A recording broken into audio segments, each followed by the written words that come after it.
வணக்கம். சமீபத்தில் ஒரு காணொலியை பார்த்தேன். தமிழர்கள் தெரிந்து கொள்ளக்கூடிய சில முக்கியமான தகவல்கள் அந்த காணொலியில சொல்லப்பட்டிருந்தது. அதாவது மத்திய அரசு தமிழ்நாட்டிற்கும் தமிழர்களுக்கும் செய்து கொண்டிருக்கக்கூடிய அநியாயங்கள், அக்கிரமங்கள் சிலவற்றை அந்த காணொலியில குறிப்பிட்டிருந்தாங்க. அந்த காணொலி ஆங்கிலத்துல இருந்ததுனால தமிழர்களுக்கு இந்த காணொலியை பத்தி தெரிய வைக்கணுங்கிறதுக்காக அதுல இருந்து ஒரு சில கருத்துக்கள் இப்பொழுது உங்களுக்காக தமிழில்.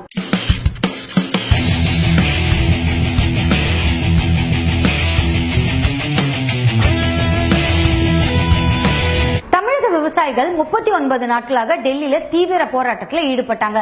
பாம்பு கறி சாப்பிடுறது, எலி கறி சாப்பிடுறது, பாதி மீசை எடுத்துக்கிறது, பாதி மொட்டை அடிச்சுக்கிறது, கையை கீறிட்டு ரத்தம் சொட்ட சொட்ட போராட்டத்தில் ஈடுபடுறது, நடு ரோட்ல அரை நிர்வாணத்துல முழு நிர்வாணத்துல கூட நின்றுட்டு போராட்டத்தில் ஈடுபட்டாங்க. இந்த போராட்டம் எதுக்காக ஈடுபட்டாங்க? ரெண்டு கோரிக்கைகளுக்காக. ஒன்னு, தமிழக விவசாயிகளுடைய 40,000 கோடி ரூபாய் கடனை தள்ளுபடி செய்யணும். இன்னொன்னு, காவிரி மேலாண்மை வாரியத்தை அமைத்து கொடுக்கணும் அப்படிங்கிறதுக்காக போராட்டத்தில் ஈடுபட்டாங்க. அதுவும் அவங்களுடைய போராட்டத்தின் மூலமா நரேந்திர மோடியின் கவனத்தை அவங்க பக்கம் திருப்பணும் அப்படிங்கிறதுக்காக எவ்வளவோ கஷ்டப்பட்டாங்க. ஆனா நரேந்திர மோடி என்ன பண்ணாரு? நடிகரை பார்த்தாரு, நடிகையை பார்த்தாரு, ஏன் சாமியாரை கூட போய் பார்த்துட்டு வந்தாரு. ஆனா நம்ம தமிழக விவசாயிகளை மட்டும் சுத்தமா கண்டுக்கவே இல்லை. அதனால பெரிய ஏமாற்றத்தோட நம்ம தமிழக விவசாயிகள் டெல்லியில இருந்து தமிழ்நாட்டுக்கு திரும்பி வந்துட்டாங்க. சரி, இது ஒரு பக்கம் இருக்கட்டும். சமீபத்தில் யோகி ஆதித்யநாத்தின் தலைமையில உத்தரப்பிரதேசத்துல பிஜேபி கட்சி ஆட்சியை கைப்பிடிச்சது. ஆட்சிக்கு வந்த சில நாட்கள்லயே உத்தரப்பிரதேசத்தின் முதல்வர் உத்தரப்பிரதேசத்துல இருக்கக்கூடிய 1.5 கோடி விவசாயிகளின் கடனான 36,000 கோடி ரூபாய் விவசாய கடனை உடனடியா தள்ளுபடி செஞ்சாங்க. ஓ அப்படியா? அப்போ தமிழகத்தை விட உத்தரப்பிரதேசம் ரொம்ப செழிப்பான பொருளாதாரத்துல சிறந்து விளங்கக்கூடிய மாநிலம். அவங்க கிட்ட நிறைய காசு இருக்கு.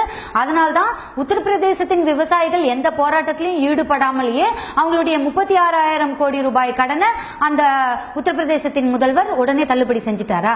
அப்போ தமிழ்நாடு மிகவும் ஏழ்மையான மாநிலம். தமிழ்நாட்டுல கொஞ்சம் கூட காசே கிடையாது.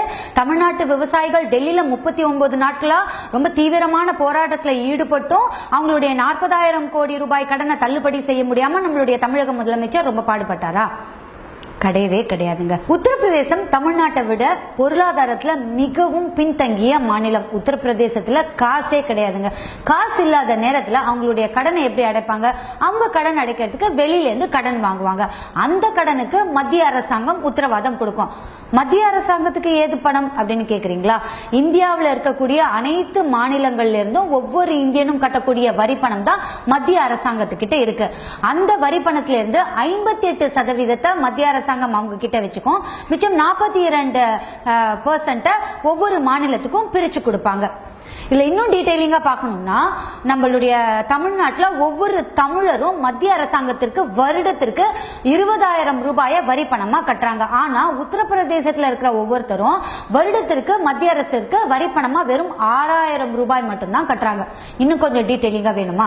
சரி, தமிழகம் மத்திய அரசுக்கு 100 ரூபாய் கொடுக்கறாங்கன்னா நம்மளுடைய தமிழகத்துக்கு மத்திய அரசாங்கம் வெறும் 34 ரூபாய் தான் கொடுக்கறாங்க. ஆனா உத்தரப்பிரதேசம் மத்திய அரசாங்கத்துக்கு 100 ரூபாய் கொடுக்கறாங்கன்னா அதே மத்திய அரசாங்கம் உத்தரப்பிரதேசத்துக்கு 200 ரூபாய் திருப்பி கொடுக்கறாங்க. ஏன் பீகார் மத்திய அரசாங்கத்துக்கு 100 ரூபாய் கொடுக்கறாங்கன்னா மத்திய அரசாங்கம் பீகாருக்கு 400 ரூபாய் திருப்பி கொடுக்கறாங்க. உடனே நீங்க கேட்கலாம், ஏமா நம்மளதுதான் வளர்ச்சியான மாநிலம், ஏழை மாநிலத்துக்கு நம்மளுடைய வரி பணத்தை எடுத்து கொடுக்கறதுல எந்த தப்பும் கிடையாது இல்ல அப்படின்னு சொல்லலாம். ஆனா இன்னைக்கு நிலைமையே வேற. கடந்த 140 வருடங்களா இல்லாத ஒரு வறட்சியை இப்ப நம்ம சந்திச்சுட்டு இருக்கோம். இதுல நம்ம அரசாங்கமும் சரி கிடையாது. நம்மளுடைய முதலமைச்சருக்கும் அமைச்சர்களுக்கும் அவங்களுடைய கட்சி பணிகளை பார்க்கறதுக்கே நேரம் கிடையாது. ஆக மொத்தத்துல நம்மளுடைய வரி பணத்துல நம்ம விவசாயிகளின் கடனை தள்ளுபடி செய்யாமலும் நம்மளுடைய மற்ற தேவைகளை பூர்த்தி செய்யாமலும் நம்மளுடைய வரி பணத்தை எடுத்து வேறொரு மாநிலத்துக்கு, அதுவும் அவங்களுடைய கட்சி ஆட்சி செய்து கொண்டிருக்கக்கூடிய அந்த மாநிலத்துக்கு எடுத்து வாரி வாரி கொடுக்கறாங்கன்னா அதை நம்ம என்னன்னு சொல்றது? இதெல்லாம் அழகா ஒரு பழமொழியில சொன்னோம்னா, தனக்கு மிஞ்சின பிறகுதான் தானமும் தர்மமும்.